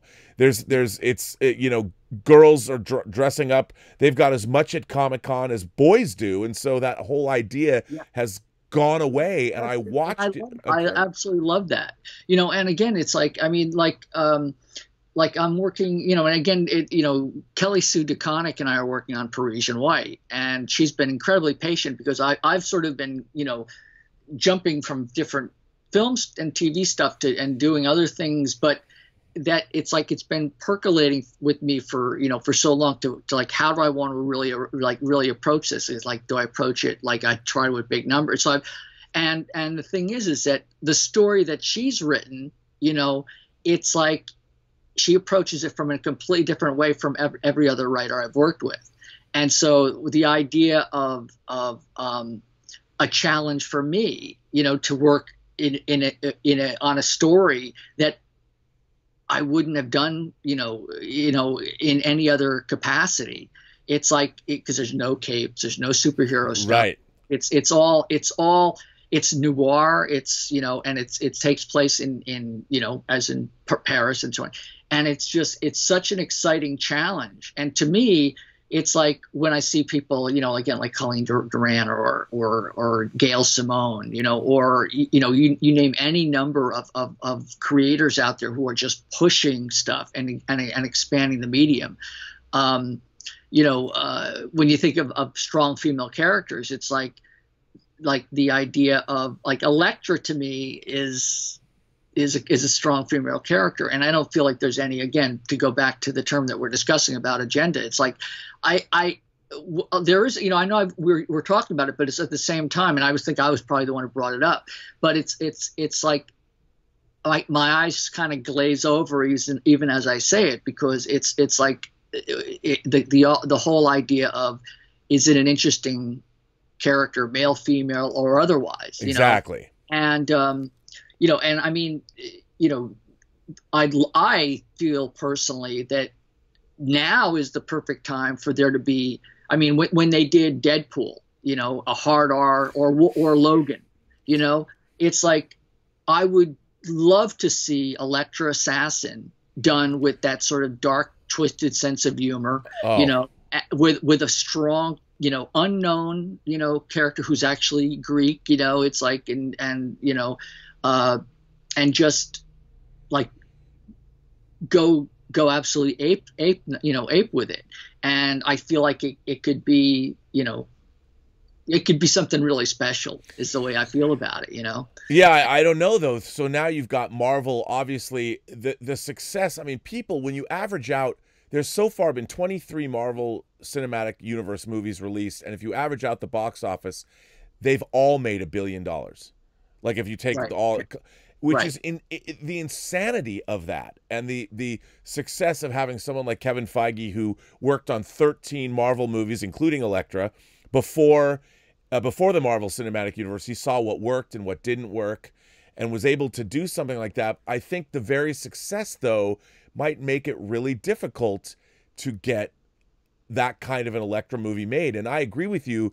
If you could do something that visionary, and eventually the Marvel Cinematic Universe, I don't know how long they can keep it up, maybe for another 20 years. I mean, I've always believed that pop culture goes in 20-year increments. So I would assume, and before it sort of falls out of favor, there'll be people that will remember it, but pop culture is really driven by youth culture, and kids always grow up. You know, and they get to a point where they have a habit of doing that. Exactly. Yeah. You know, it happens. And I think that the Marvel Cinematic Universe, I don't know if it can endure for another 30 years. Like the first screenplay I ever wrote, believe it or not, was an adaptation of Moon Knight 1 and Moon Knight 25, the Black Spectre storyline. When I was in high school, I was writing, I'd never written a screenplay before, and I was doing it for a class, you know, class project. You have to do this. And I've talked about this on Heroes. Everyone knows that I've wanted to see a Moon Knight TV series or a movie for a very long time, and now we're going to get it. Although I wonder which incarnate. I mean, the modern incarnation where they've leaned into more of the insanity of the character, is fine. But I don't know if that's the incarnation I would want to see of Moon Knight. But I think that's probably where they're going to go. I mean, I much prefer. To me, I would like more of the Batman with more supernatural elements, where you go back to that Werewolf by Night stuff, you know, and you could do an episode like the Hit It episode. The issue you did for the series. It's going to be interesting to see where they go. But and I agree. And also, I mean, I think that, you know, the I think when they think about translating from one medium to another, it's like, there are certain things, obviously, for time elements or whatever, or for continuity, characters are condensed to one character, whatever. Right. But I think also they're thinking about who's going to play the role, and what character, what's going to be the best sort of conflict or whatever. And I think that like with what was great about Legion is that he had the multiple versions of what was going on with him in terms of who was inside him, from Farouk to anything else that was going on in the series. But the idea of like with Moon Knight, the idea of a guy with like a Sybil-like aspect of like, are these characters that he puts on, or is he and I think that there's an exploration that an argument that could be made to say that is something that would be fascinating to explore as well, but the one thing when you going back to what you said about Marvel is that I think their mandate, if I'm not mistaken, is that all their movies have to be PG-13. Yeah. So I mean that kind of precludes like a Deadpool or a Fox, even though I know that they're folding Deadpool into the universe. And the one thing I was thinking about with the New Mutants is that it was like sort of at the time when I was actually at the Fox lot and I was going to start working on some posters for it. Then this was right when the sort of the merger, or merger / takeover, whatever happened. And, everybody sort of assumes on the outside that everybody inside these companies knows what's going on, Right. And, you call them up and it's like, and their response is, well, I've got a Fox email address and a Disney email address. So I feel like I'm good for now. It's like, they know about as much as anybody out there who cares about it, might care about it and know, but they're just as, uncertain as anybody else about what's going to happen. I mean, I think what happened with, obviously there's a slate of movies, whether it was Ford v Ferrari, luckily that worked out okay, that these Fox movies that they had to burn off, that they had made, and within the merger they had Disney acquired them. And New Mutants was something that I was obviously, because I couldn't believe they were even going back to the Demon Bear storyline at all. That to me shows, I'm all about authorship, and that when people take over a franchise, that you want to know that the people who are doing these things, they really understand what's going on. And when I heard that they were going to adapt that storyline, I'm like, okay, so clearly the filmmakers, Josh Boone and those guys, they know what's up. Like, they know New Mutants. There's a reason that they did this. And I'm like, that's why I was excited about this particular movie, because the creators knew, and they went back to a time, I mean, I'm prejudicial against this because that was when my mind was blown watching you transition over. And I thought that particular storyline elevated the comic beyond what had been done in the first, 18 issues or whatever, 17 issues. I thought what a great choice. So immediately it was on my radar as one of the most eagerly awaited comic book adaptations for me ever, because it goes back to an actual run that meant something to me as a reader when it first came out. And I thought, if they're going back and doing that, that means what we're getting, the people that are doing this are smart. They know. And so often you know that you're not getting that. Like, people have heard me rail against the J.J. Abrams Star Trek movies forever, but I feel like as a creator, J.J. Abrams, when he went on the circuit promoting Star Trek, all he would do is the first thing out of his mouth was, I was never a Star Trek fan. Right. And I'm like, and it shows in the films. I mean, Roddenberry, for all of his foibles and everything else. I mean, and one of the things, because I was a huge, Star Trek, original series fan. That's my thing. And I mean, and Roddenberry had that whole sort of like, the with the Federation and everything else, there was a kind of an idealization of where humanity was going, and in terms of culture. And and again, watching the Abrams stuff, it felt like it became there were like the one with Peter, the play the evil admiral. It's like where it becomes like it feels like it's all about destruction per minute, kind of a thing. Oh yeah, Peter Weller in Into Darkness. Yeah, well, I mean, it feels like it. And again, whether it's or not, it's indicative of the times that we're in, of where there's I don't want to say, an abject nihilism, or a disregard to the spirit of what this represents. I mean, and again, it's like, to go back to, like the idea of agenda, it's like with the original series, I felt like the triumvirate of Spock, Kirk, and Bones. I mean, Spock was the analytical one. Dr. McCoy was purely emotional and passion, and empathic, and Kirk was sort of the combination of the other two. I mean, plus his own stuff, and you don't see that in the films. No, it's like they've got the romance aspect of Spock and Uhura, and I love the actress. I'm blanking on Zoe Saldana. Zoe Saldana. She's great. She's great, absolutely great. And it's like, I think that she should get all as much screen time as she deserves. But I feel that triumvirate aspect of what, that we should strive for certain ideals, in terms of what the whole series was about, is missing. I couldn't agree with you more. And that is agenda driven. It's like, we need to have a main female character. And I'm like, then create a new character, make it something that's your own, rather than, I thought that severely compromised those movies, because you give Spock this romantic relationship that disrupts the very essence of what Star Trek is. Right. And that's why when you go back and, like you were saying about New Mutants, how all the characters, they have to survive because they have to go on. But that was such, to me, a defining story in that comic book run. And that's the difference between, I feel, that when a Josh Boone comes in and is going to do something, you feel that, okay, this guy knows what's up. He's tackling this property, and I feel that as a consumer, somebody that wants to not only love the movie, but I want to go buy the 4K disc and get the Cinkevich movie poster, because I've wanted a real movie poster drawn by you my entire life. I haven't seen a great movie poster in a long time. My dream is, I've made one movie in my life, and I've wanted to come to you, and I don't care how many boatloads of cash you need, but to do. I'm there, man. But but nobody, even the artwork, nobody does painted posters anymore. And I think The Rocketeer in 1990 was the last movie poster that was redolent of Dave Stevens' work, and we've lost something. I mean, this idea that the corporatization of the marketing, the people that think, nope, we can't have painted posters anymore, we have to do the Photoshop star cell. I'm like, who decided that? Like, when did that happen?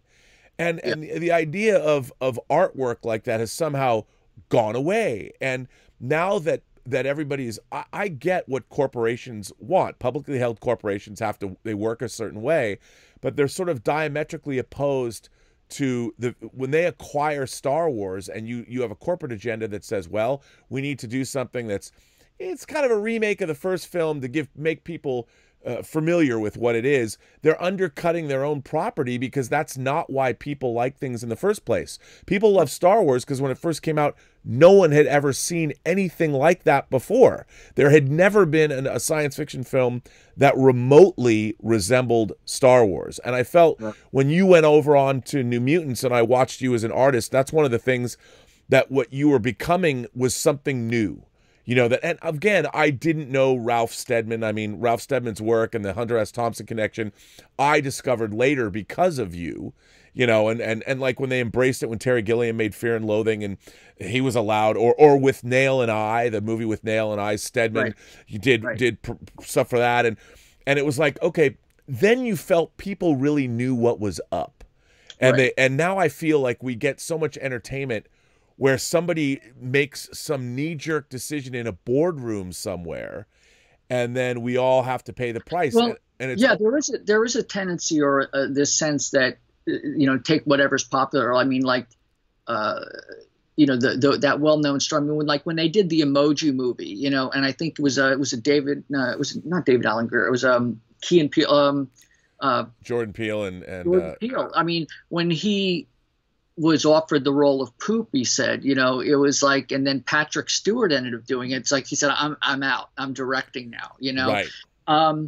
And so, but the fact that they chose to make, an Angry Birds movie or whatever, it's like there's this sort of, and then they end up remaking stuff, like they're constant remakes.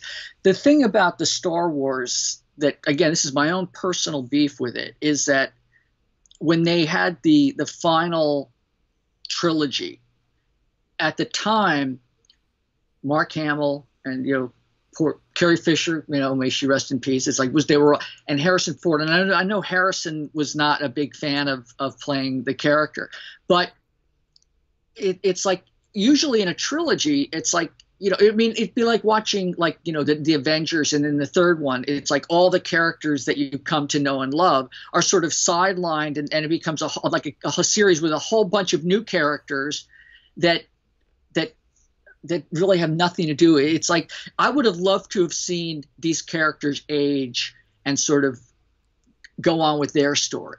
You know what I mean? Me, that's my own. Well, no, I think 100%. And that's one of and this is the thing I don't get. Star Trek, the movie series, incorporated the aging of the actors into the Star Trek II, The Wrath of Khan is about middle age. It's about facing mortality. Right. It's about that. And I think audiences can go with those films. Like, we could watch a movie about old General Solo and old Princess Leia, who's now a general, and an older Luke, because we understand, we get it. And to not, we're emotionally invested. I mean, and again, that's one thing I do feel that again, when I was growing up, the idea of a film actor doing work on TV, that usually meant that they were on the way down. Right. It's like Glenn Ford, on the big screen, then then he's doing episodic or whatever. Now it's not that way. No. I mean, and you can watch, you can start in and see, the metamorphosis of a Walter White, or the dissipation and and the destruction through various choices of Saul Goodman, and it's like, so you become emotionally invested in these characters. And films right now, I don't feel like they're necessarily about that goal. They're about spectacle and everything else. And so there's an entirely different agenda that is at play. And even when you mention movie posters, I think that I believe there is no longer any one movie poster that's like a one sheet. I think there are multiple movie posters out there that they have different people do. Some is gets more usage perhaps than others. But other posters. I mean, when there were 6 comic artists who did a poster for Logan. Right. Played that. I think that were available only in theaters that were along the path that the characters took in the film. Right.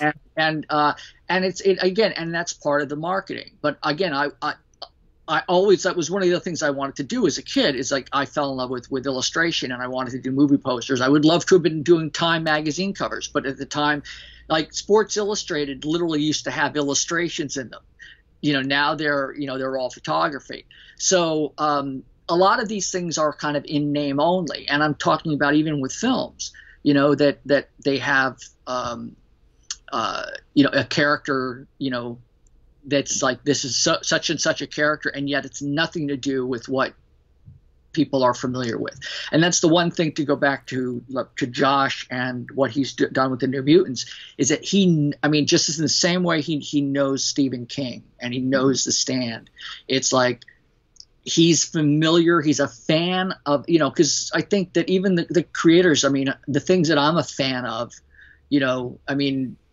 if I couldn't play shortstop for the Yankees, or sing like Robert Plant, it's like, I'm okay with what I do, Right. But I'm still a fan of a lot of stuff out there, and it's like, and I want to sort of find out ways of sort of to bring the emotional aspects of what I hear or what I see and capture that feeling and put it into my medium, you know, and hopefully that will sort of go out, but, you know, and touch people. But what Josh has done with the film, it's like the characters and the film is just so and the changes they've made from the sort of the source material are not arbitrary. They make absolute sense.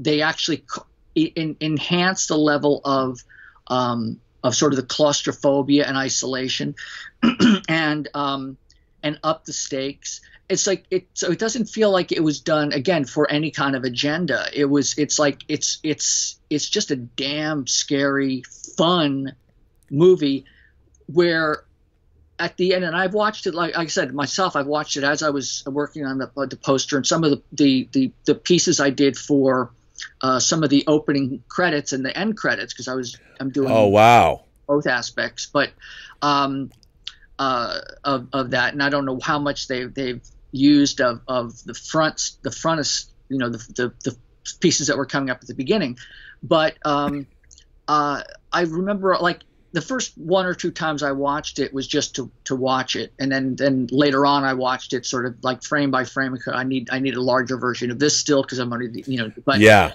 But then I just sort of tried to step back and view it, and I did the same thing with Legion. It's like trying to separate yourself as someone who has something invested in it and go, let me just step back and watch this as an audience member with no investment or ego involved whatsoever. And the last time I watched it, I'm here by myself and I'm applauding it. It was just like the characters are so wonderful. And when I mentioned, you know, earlier about like the whole Fox Marvel thing, is that one, I made a claim, like a statement to all of, you know, to all of the actors. You know, I said, look, I don't have kids. I said, but basically I'm adopting all of you. It's like anybody fucks with you, they got to go through me, you know. And it's and they're all so brilliantly talented and such good people. It's like I think that the idea of them getting into, you know, an MCU, you know, and being sort of adopted into that. I mean, again, the films are doing very well, so I'm sure it's like if it enhances their life to be part of that. It's like that's great, you know. It's like the idea of them. The worst thing that would happen would be to have it not happen or come out at all. You know, I don't know what they're planning for it, if they're still planning on doing it as a premiere for some, or whether it's going to end up on, you know, Hulu or Disney Plus or whatever. It's like I don't even want to think about that. Yeah, I think, look, the fact that they were going to put it out and the fact that they had released TV spots and they were putting money into marketing, they were putting it out. And I was very, and Josh Boone was saying, nope, they're putting out my version of the movie. It's not like Disney went in and was tinkering as far as I know. I just hear what he says, and like, which is great. I feel a kinship to him now personally, because I know what it's like to make movies. I mean, I've been working on this little movie, Tango Shalom, for the last 4 years, and we're finally getting it. We haven't sent it to any distributors yet, and it's finally done. And I know what it's like. And then he probably, like, I love Stephen King's The Stand. It's my favorite Stephen King book. I've read the book like 6 times. Yeah, and the fact that he took it over, I'm like, this is going to be, and the casting of it all. I have 2 friends of mine that are also filmmakers, and we've been playing this game, Cast the Stand, and we've been for years. We'd go to the smokehouse across from Warner Brothers and have, when their parents would come into town, they'd take us out. Oh yeah, I've been there. I love that place. And whenever we were at the smokehouse, his parents would play the game too, and we would cast who should play these roles. And so when he took over and it was finally happening. They're finally making the Stand miniseries, and for the most part, he nailed the casting as well. And here he is making this thing, which is probably he makes New Mutants, it gets put on a shelf. There's a global pandemic that breaks out that actually interferes with the final release of this thing. and now he's in the middle of making The Stand there's now a global pandemic. So how eager are they going to be to put out The Stand? Is CBS going to like, well, maybe it's a little too soon, maybe we'll wait 3 or 4 years? And I'm like, oh my God. That's actually a really good point, except that I just saw that, what Contagion is sort of like the one of the biggest downloads. So it's all, you never know. Right. The thing that is have you seen has he shown you any of The Stand? No, I haven't seen any of it. I mean, but I'm dying. I'm just dying. Josh, I love Josh. He's good people. He's a good guy. And it's like, and the thing that is really frustrating for me is that he is top tier directing. He's like, and it's like, and I keep feeling like it's like he's, the fact that he's doing The Stand, he's doing the New Mutants and everything else, and it's like he's like, he keeps getting these, like, the rug pulled out from, and it's heartbreaking, because it's like, you're so fucking brilliant, man. It's like to see it, it's just heartbreaking, because he's a good guy. He's an incredibly talented guy. The one thing is, again, the last time I had to gush, I actually wrote him an email at like 3 a.m. one time, and I said, look, I'm going to just gush one more time. I said, you're not only a great director, but as a writer, it's like what you've done in terms of your choices, it's like are just absolutely brilliant, So, knock wood again. It's like that all of these things will come out, and if The Stand comes out during this, and again, who knows how long this will go on. I mean, it's like Did he even finish shooting The Stand? Did they finish shooting the miniseries? That's a good question. I don't really know. Yeah. He and I were going to do some catching up, because, again, the week that everything was shut down, I was actually going to go to the studio to do DVD and Blu-ray voiceover commentary with Josh about the film. So it was like everything is sort of rolling, and just like we're moving along. We're on that highway, and it's just it's the Hitchcock version of Clear Horizon, and then all of a sudden it's like these locusts are just coming at you, and it's like, what the hell is this, and everybody's been blindsided. So the upside, I think, is that I think that once we finally come out, and I know there will be a lot of trepidation and everything else, but I think people, as I sure like you feel this way, I'm going to go out of my way and be presumptuous and say I'm sure you must feel this way as well. It's like in terms of going out, and it's great that people are doing more visual and audio, like connecting in this manner. Right. I think that people are going to be hungry to kind of go out and try to assume some kind of normalcy. Oh. So I dream of going into the ArcLight here in I live in Pasadena, where I can just smell the popcorn and the anticipation of sitting in that auditorium and settling in my seat. And I desperately want to go to El Portal, which is a Mexican restaurant. I just want to hear the clinking of forks on plates and no other people are around me. And I mean, I've been here. Luckily, I've been working on. I produced a horror movie for Warner Brothers 12 years ago, and it's coming out on Blu-ray. So the director and I have been producing all the special features. So where I'm talking to you now, I just delivered the last piece, and we created, the movie's 81 minutes, and we made 390 minutes of special features. So 6.5 hours of special features for our 81-minute movie that covers. I mean, if you want to know how an independent horror movie ends up at a studio and how we made it, and because I have all this footage that it never appeared anywhere, and we shot it in Sofia, Bulgaria. So it was like, well, here it all is, and I don't think I would have if we weren't sequestered at home. He and I don't think we would have done as much, but we figured, why not? No one will ever have anything more to say about the making of this little. But see, there is, that's, and I'm choosing to look at it this way because I can relate that's one of those silver linings. It's and I think people are searching for any of them anywhere that they can find them. It's like, kind of devoting their time to doing things that you might not have otherwise done.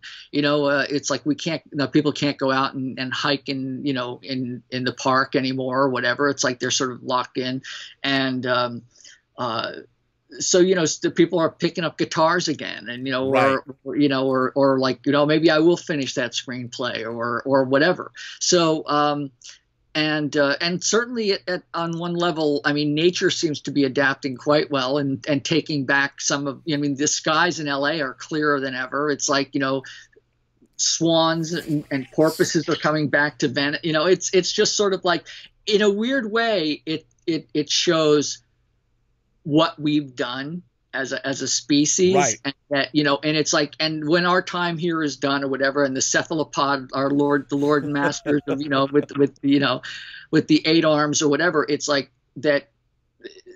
How fleeting it all is. So there's a level of perspective. So I do hope that one thing that happens is that once we're through this, is that people will come back into it with a renewed sense of sort of empathy and gratitude in some respects, and the idea of what you just mentioned about sitting and hunkering down into a seat with a container of popcorn, the things that you take for granted, it's just like that are part of the experience. It's it's like a starving or a thirsty guy in the desert who drinks that water. It's like it's just it's everything. So I mean, those human aspects unite us. So and I don't mean to get like maudlin or metaphysical. No, or whatever, not at all. But it's an entirely interesting, and the fact that we're discussing sort of how entertainment fits into all of this. It's like the idea of Contagion being sort of like the #1 down. I just watched I'm a big fan of the original version. There was a version that was redone of the Andromeda Strain that was done by, I think, Sci-Fi a few years ago with, I think, Benjamin Bratt. And I watched the original version, the one by Robert Wise. One of the scariest openings of any movie. I saw that movie when I was a kid.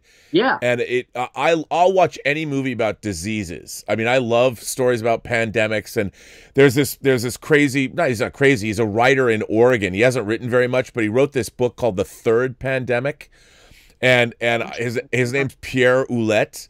And, okay. and he wrote this book, and in the book, the mutating disease is like a character. He writes the disease, and you follow its mutation until it becomes this virulent plague on mankind. So I've always loved stories like that, but I think it's because I saw the Andromeda Strain when I was very young, and as a kid, because I love Twilight Zone and Star Trek, and when I saw the Andromeda Strain, I really got it. I understood what was going on there, and I just thought it was the greatest thing I've ever seen. So anything to do with diseases and all that, and that's why I love The Stand. I remember my teacher in 6th grade. I think it was 6th grade, because I was and she handed me a paperback copy of Crichton's novel. Right. And she says, I think you'll like this. And it was like, and I devoured, and I became a huge Crichton fan. Oh, it was me like, too. I just like read everything that he wrote, I think at some point, I finally stopped when I realized what he was writing sort of like perspective for another movie. And it was like, it's like it stopped. Like Jurassic Park, I think I loved that when I read it. And I think I read, was it Timeline? Yeah. Yeah, there were a couple of, and I don't think I read Prey. Was it Prey with that one with the microbots? Or yeah. But there was a certain point when I stopped reading the stuff. But I find that what you just said, like growing up and reading this stuff. I mean, I just binged a whole bunch of original Outer Limits. Oh, Did you get the Blu-rays, the new Blu-ray sets? Haven't gotten. No, I've been watching it. It's like, but that's something I'm going to invest in. Yeah, but it was like when they put out, because you think, growing up watching the Twilight Zone, you don't think of it necessarily as being cinematic, but when they did the high definition transfers that came out on Blu-ray, same because the Outer Limits Blu-rays came out over the last couple of years, they're amazing. I mean, you especially, if you have a decent TV that has great black levels or whatever, and you're watching the photography in those episodes was just amazing. That's the thing that again, that's the other thing. You talk about films and artistry and whatnot. It's like, I think of, like, my favorite film of all time is The Godfather. And me too. Is it? And I'm a Stanley Kubrick fan, and he said that was his favorite film of all time. And and like, coming from Kubrick, who's also, it's like, we had an online thing, and I said that, Shining is #1 for me, but then 2001 is kind of almost tied with Barry Lyndon. It's like, I love Barry Lyndon as well. I love Barry Lyndon. So the idea of watching, the cinematography, and when you think of comics and you think of film, and then you look at, like, Vittorio Storaro with his cinematography, or Roger Deakins, or any number of directors, it's like watching those old episodes in black and white. It's like when you think about Howard Hawks or whomever, and the films are like, the way that they're abstractly designed in terms of lights and shadows and focus, in terms of, there's a mass to them, and like, even David Lynch's, Eraserhead, had was that it felt like a lot of films now feel like they're popcorn or like they're balloons. Everything is brightly lit, brightly colored. There's no Martin Sheen or Marlon Brando sort of slipping in and out of the shadows, of Apocalypse Now, and you don't see that kind of stuff. Or you go back, and Henri Alecan, the black and white cinematographer who worked on Wim Wenders' Wings of Desire, but he went back, he did Jean Cocteau's Beauty and the Beast back in the 40s, or James Wong Howe, the black and white cinematographer who did things like Sweet Smell of Success or John Frankenheimer's Seconds. And I miss that, and and look, it's not to say that everyone's got the technology now. It's people are shooting for their digital internet or interpositive IP later, and so they can manipulate so many things in post, that I feel that we've lost the ability for people who know how to use, like you said, light and shadow on set and capture it.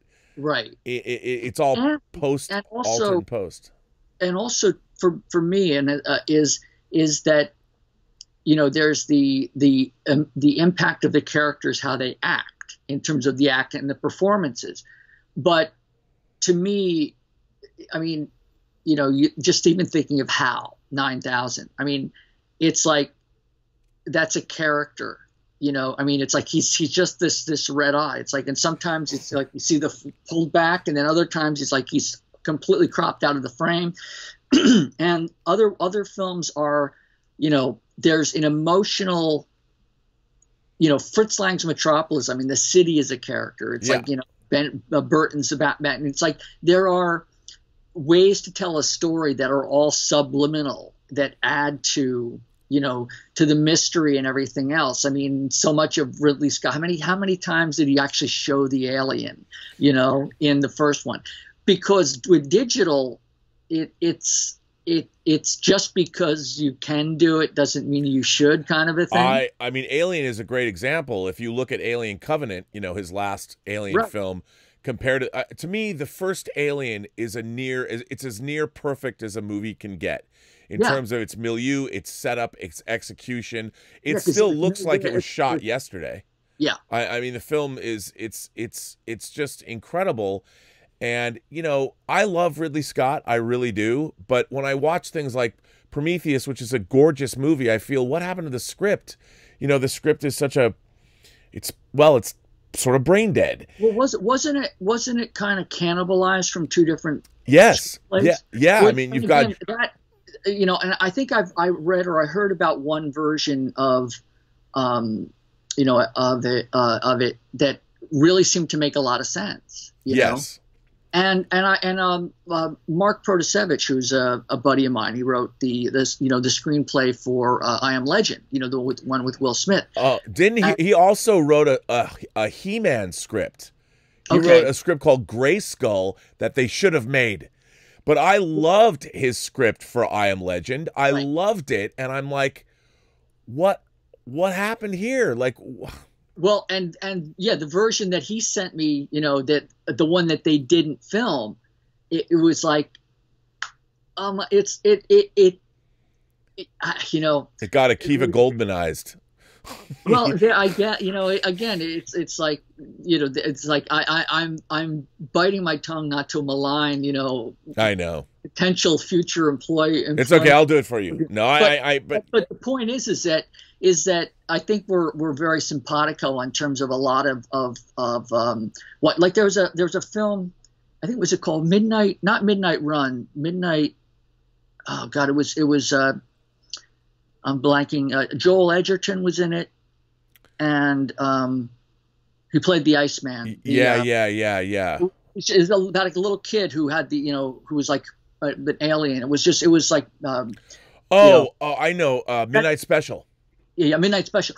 Small little film, but you know, I mean, that one scene where he basically looks up and the satellite is just, you know, raining. It's like those little films like that you know, that don't get a lot of press. I find myself being more attracted to personal vision as opposed to you know, smaller budget, smaller directors, you know, in terms of the, you know, and I think, you know, before I even finish that thought, and because I know I'm jumping around a lot, but going back to the New Mutants, it's like, and the fact that they left him alone, I think in a weird way, I think they were throwing everything at Dark Phoenix. Right. And I think in a weird way, it was almost like what is usually a sin of omission in terms of, like, you know, the hell with it. They did them actually a great service by leaving him, you know, that Coen brothers, you know, he's taking an interest, you know, right. It's like they took no interest, and in a weird kind of a way, it sort of served, you know, the film. So I think you're absolutely right. You know, I think about like Star Trek Deep Space Nine. Ira Behr and Ron Moore were doing their different Star Trek thing because they were trying to. Rick Berman was off co-creating Voyager and launching movies, and so they were able to really get away with something that was sort of unique and in our corporatized world where it's rare. And also New Mutants probably didn't cost $200 million. So exactly. Yeah. So look, there's, you know, the harsh reality of budgetary stuff and everything else is in there, but at the same time, times have never been better in a weird kind of a way for more independent stuff to sort of catch on, you know. And the problem is that once it catches on, that, you know, it kind of, there's always a chance that it's going to be sort of, you know, absorbed and just sort of bastardized. And, you know, I mean, I've had a number of conversations with studios about straight toasters. And one of the weirdest conversations I had was that, you know, somebody said that they wanted to turn it into a franchise because they felt that the character of Big Daddy would make an interesting sort of like Freddy Krueger-ish type character. And I'm like, I don't, it's like, I don't see, that's like, no, you know, it's like, this is this is it. It's sort of like, it's not meant to be. Right. It's such a strange, I mean, again, everybody's thinking in terms of franchise properties, but really what you should be thinking in terms of is making one great movie. And if the movie catches on and it's great, then maybe you could turn it into a franchise. But it's not like George Lucas when he made Star Wars was going, yep, I'm thinking about this. Star Wars is it's gonna go on for 45 years and I'm gonna sell it to Disney one day for $4 billion. He didn't know. He thought it was gonna fail. And same with Alien. No one thought Alien was going to be a franchise. I mean, everybody's doing these things as they're trying to do the best thing that they can do. And I think trying to come up with franchises is putting the cart before the horse. You know, you've got to make something. It's like I always tell people, you can't set out to make a cult movie. You know, a movie becomes a cult movie because it speaks to the audience. Hey, it might speak to a small percentage of the audience, but they'll dearly love it. Right. But it's because it has to be what it is first. If you start out, and that's why agenda-driven storytelling never works for me. I always say the Burnett axiom on my show is you cannot put your universe before your characters and story. Absolutely. You have to focus on that first, and then everything comes out of that. And hopefully you're lucky to create your own universe. But listen, I've kept you for 2 hours. This has been amazing. Oh no, it's just flown by. Yeah, it's 2 hours. I don't want to take up your whole day, but I did want to ask sort of a final summation, a question for you that, because you've been so influential for me. I mean, the images that you've conjured up have been in my mind. So what is it like for you? Like your travails of trying to leave behind when you first started out a certain style and create your own style, then having to deal with somebody say, well, you can't do Kingpin like this, but maybe in a graphic novel. I mean, you've had to deal with your life and your travails as an artist, and straight to having meetings like about Big Daddy and all of these things that you've done. What is it like then to see, with this incredible body of work, to see other creators like a Josh Boone be influenced by what you've done and then bring you in to continue work that you might have started 3 decades ago, and have this synergy between a totally different kind of an artist than you are, but then you come together? I guess what I'm asking is, what is it like to have a legacy? What is it like to have a legacy and a whole pantheon of work that has influenced so many people in so many different mediums? I'm sure there's musicians that are fans of your work, and sports stars that are fans of your work, and filmmakers and studio executives. And to know that that's the case, and to know that you've influenced all this other work that's out there, and yet still people are coming back to you and being like, no, you got to work on this project. What is that like to have? And is it something like, do you even think about it or not? I don't know if I necessarily think it's like, I suppose there are moments when I'll think about it, sort of like, this is sort of this, we're not in Kansas anymore kind of a feeling, or New Jersey. Yeah, or New Jersey. But there's also, because I'm looking at things through my own eyes, it's like this is what it is, so to speak, and it's like, and this is, I enjoy it. And then there's also, I do feel that the one big great equalizer for me is that all of these other people is like that, like a Josh, or like a Taika Waititi, or a Waititi, or a David Fincher, or whomever. I look and see what they do, and to me, to be involved in terms of interacting with them or actors, I find that one, that they're very gifted human beings. And that there is, for me, it's like there's the bonding, the brotherhood, and sisterhood of artistry. So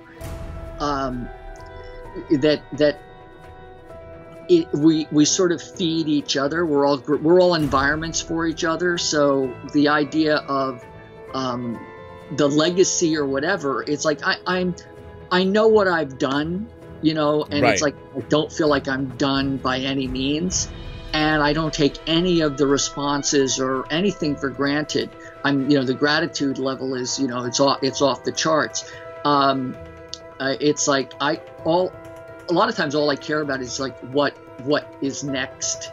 Yeah. Like, what can I play or try next? So that's how I feel too. It's always moving forward. And to me, it's the idea of seeing that my work might have inspired someone else.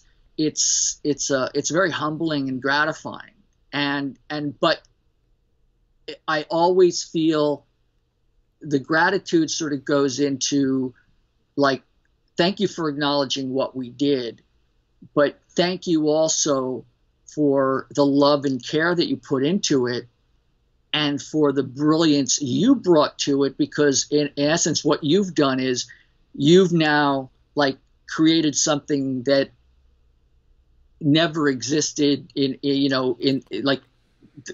whether it's through a synergistic thing or whatever, but you're giving now, you've kind of given back to me. Right. And it's like, and that fills me up, and it inspires me to go forward and do other things. So it is kind of a loop of a sort, where you're kind of we're all in this kind of together thing. And I sort of feel that, there are people that we have all sort of dealt with, I suppose, that are, the growth mediums that we are the light sources of light and all, it's like not like, I'm not talking about crystals or anything, but the idea of, and then there are also the psychic vampires that we all don't want to, we don't want to be around those.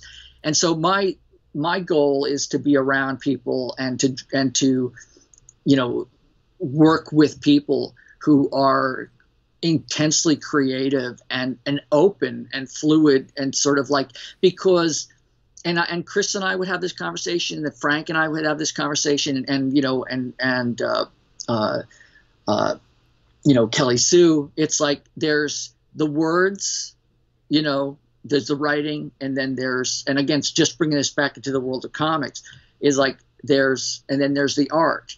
And then you put those things together, and when they gel, they create this other living thing that is neither but yet both. Yep. And it's its own entity. And so I see a New Mutants, or I see a Legion, and it's its own entity. And it's like, and the fact that they created that with a score of so many people, it's like, and I'm so used to being here in my studio where my entire world sort of goes as far as my LED lights or my fluorescent lights, and I'm in my own head all the time. It's like, because like you, I mean, I also dealt with, I was kind of I was a nerd of science. I love science and physics and everything else, and read comics. But I was also, I played sports, and I had a lot of friends. I was friends with the thespians and like the religious groups. Me too. And the kids hanging out in the parking lot smoking cigarettes. And like I kind of, to me it was just, hey, this is all kind of neat. I thought it was sort of like you said, to me it was a continuum of people, and all of the things that I love, stories are about people. Yeah. So to me, I never understood how you can love all of these things, but not first and foremost love people in all of their many shapes, sizes, colors, creeds, ilks, whatever they are.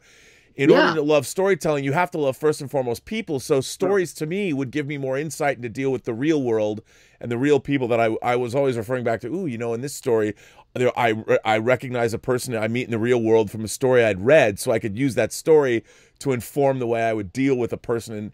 And real world things were always much more interesting to me, but it all informed.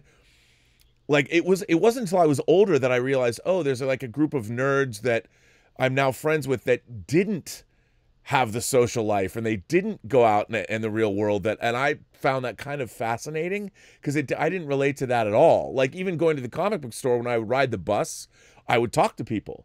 I would walk downtown Seattle. I would walk down the streets, and I would go into shops and talk to shopkeepers. I'm like 13, going to get my weekly books, and I loved everybody, and it was all part of the same.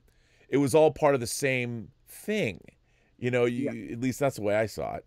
Yeah, no, and I worry that we're losing some of that, because the whole everybody's sort of like locked into their own thing, and but I absolutely agree with what you're saying in terms of the aspect of humanity. I mean, I remember there was one kid I went to art school with who was a phenomenal painter, and like set up a studio in his mom's house, and never showed anybody. It's like, he showed some people his work, and everybody was blown away, but he didn't make that next step because of whatever blockade or terror or whatever that he was feeling, and so it's dealing with humans. It's risky business, and I'm talking not even like under non-COVID circumstances. It's right. There was a teacher that I had years ago, watercolor, and I was 20, I think I was 21 or something like that, and he saw my devotion to it, and he said, and he loved what I did. He goes, you could be a really amazing artist, he goes, you just need to have your heart broken, And I said, well, what do you mean? He goes, you have the goods. It's like, but you need to live to have like the ups and the downs, because it's a perverse kind of maturation process that, you know, nobody gets out unscathed. It's like having an animal or a pet that you love, you know, that passes away, and it's like, and the grieving process is so intense, but yet I don't want to go through that ever again, but I wouldn't trade it for a second. Right. You know, it's that, and you know, and in a weird way, you know, what else is there? It's like you know, the alternative, that's not living. It's like, no. So, you know, so I mean, I know that we're sort of like, we've kind of deviated from the original topic, but to me, art is, whether it's comics, films, TVs, novels, you know, music or whatever, it, you know, there's a commonality to it, and you know, the humanity, and like what you said about, you know, talking to people and meeting people, and that it's about characters, and through those characters we learn about ourselves, and we become invested. And whether genetically we are predisposed to be storytellers from maybe, or thousands and thousands of years ago around the campfire, and, you know, looking up at the stars where there's no street lights, and seeing, you know, shooting stars, and making these, you know, the gods up in the constellation. Right. Something was going on up there. So it's like, you know, I mean, it's like not every culture that I know had awoke to a monolith, you know, a black monolith that, you know, was standing there. But to me, it's like the idea of, like, you know, that line at the end of any comic book of, you know, to be continued, you know, it's like that, to me, that feels like, yes, to be continued. Let's just keep doing it, you know? Yep. Well, listen, Bill, I want to thank you for being on the 400th episode of my show, Observations. I very much appreciate it. It's always great to talk with you. And where can people, if people want to follow you on social media, where can people find you? Well, you can find me on Facebook, you know, under my name, you know, and I don't know what the actual, you know, URL is, but, you know, if they go to Facebook, it's like, you know, Cinkevich. It's SIENKIEWICZ. On Twitter, I'm at Cinkevich. Yep. Except it's phonetic, SINKEVITCH.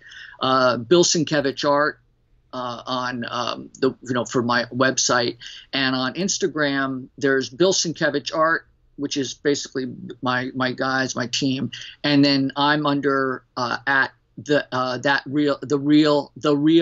Polish guy, which is when I worked with Eastwood on Unforgiven, that's what he called me. He called me that Polish guy.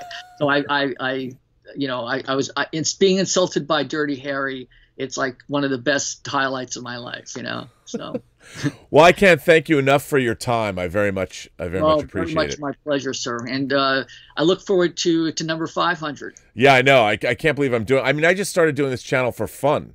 I didn't think it would become this thing where I'm getting letters from all over the world. You're keeping me sane, and thank you for your positivity and all that. So yeah, well, and as I said, I think I've written a number of responses. I know we should be going, but I wrote a couple of like comments on your website or whatever. You know, on the URL kind of for YouTube. Oh yeah. If you ever saw or whatever, but it was just, I just was like thumbs up, giving you, you know, great job, guys. So, you know, keep it up. Yeah, I mean, it's been fun. It's been, you know, people seem to really respond to it, and it has made me sort of reconnect with the stuff that I love anyway. Not that I needed to, but the fact that I have this, I liked so many different things, and people are like, "Wow, you have such a wide variety of knowledge about this stuff," and I'm like, "Yeah, but it's just because I love it." Yeah, you know, I'll tell you a funny story that just really quickly. So I go into this meeting at Sam Raimi's company, and for this horror project, and sitting on a desk, we're sitting around this table. Well, like, we're sitting on couches. This meeting was very kind of casual, but in the middle of the desk there was some books, and books I had read them all, and one of them is by my favorite author, one of my favorite authors, Dan Simmons, who's written science fiction and horror, and his first novel was a book called Song of Kali, which is a horror novel set in Calcutta, India. And after the meeting's over, I say to the executive, I'm like, "Oh my God, are you guys gonna make?" And Dan Simmons I don't know if you saw the miniseries The Terror that was on a couple. Okay, yes. That was based on a book of his, so he's been adapted before. So, but this was years ago that I go, wow, are you guys going to make Song of Kali into a movie? And the executive's like, oh my God, we love Dan Simmons. I think Dan Simmons is just one of the most incredible writers. He's amazing. And then he says, I've never read anything he's written, but I think he's an incredible writer. And I was like, wow, man, you've never read Dan Simmons, and yet you're telling me what an incredible writer he is. I'm like, that was it in a nutshell. That was because I have all of his books right there. You know, I've got hardcover first editions of all of his books, and I'm not that I'm better than this guy, but I wonder how much better would Hollywood and movies be if all of these people actually did the work. Like, they didn't read coverage, or they got into the business because they love this stuff and they knew it backwards and forwards, and they were the people. I mean, I think a guy like Noah Hawley probably, that's why Legion gets made. So these people that get these things made, it's because they love them, not because they're guns for hire. And everybody wonders, well, why aren't these things? And I understand sometimes you get, like when Mark Steven Johnson made Daredevil, right, which his director's cut, I think, is better than what got released. I think the only mistake, I kind of like that movie. It's not great, but I kind of like a lot in it. My problem with it is none of it feels real. You know, it opens with a CGI rat and the city. I mean, why don't they go shoot that in the streets of Hell's Kitchen? I know New York isn't like that anymore, but I didn't believe. Oh, no, I've been there, and it's like it's like they're not always wrestling pizza, you know. But there are rats. I've seen rats in Manhattan. Yeah, like, yeah. But that's the thing. I'm like, how do I not believe this movie? I don't believe it from frame one, and I even appreciate some of the images that were captured from the Born Again storyline, some of but I don't believe it. And I know that he said he loved the comics and everything, but I'm like, as a filmmaker, he failed to achieve verisimilitude for me, which I'm always talking about. And I'm like, how does that happen? Yeah, I know. It's like, I mean, when you were talking about the Kali, it's like I'm like, what kept passing through my head was like, you know, we need that Barton Fink feeling. You know, it's like it was just like, you know, like the Coen brothers come to life. It's like, you know, and you can't make this stuff up. No. So, well, listen, I will let you go. I'm going to go do my show now, but this interview has been fantastic. So I'm going to put this, I'm going to do an hour-long version of it on my show, and then I'm going to release this as a one long piece. Okay, man. And I'll send you a link. Thanks so much. Listen, you take care and be safe, and we'll hopefully speak again, you know, and toss back one or two after this whole, once this. I would love it. All right. I would love it. Be well. Thanks a lot. Thanks very much. You too. Bye-bye. I'll see you later.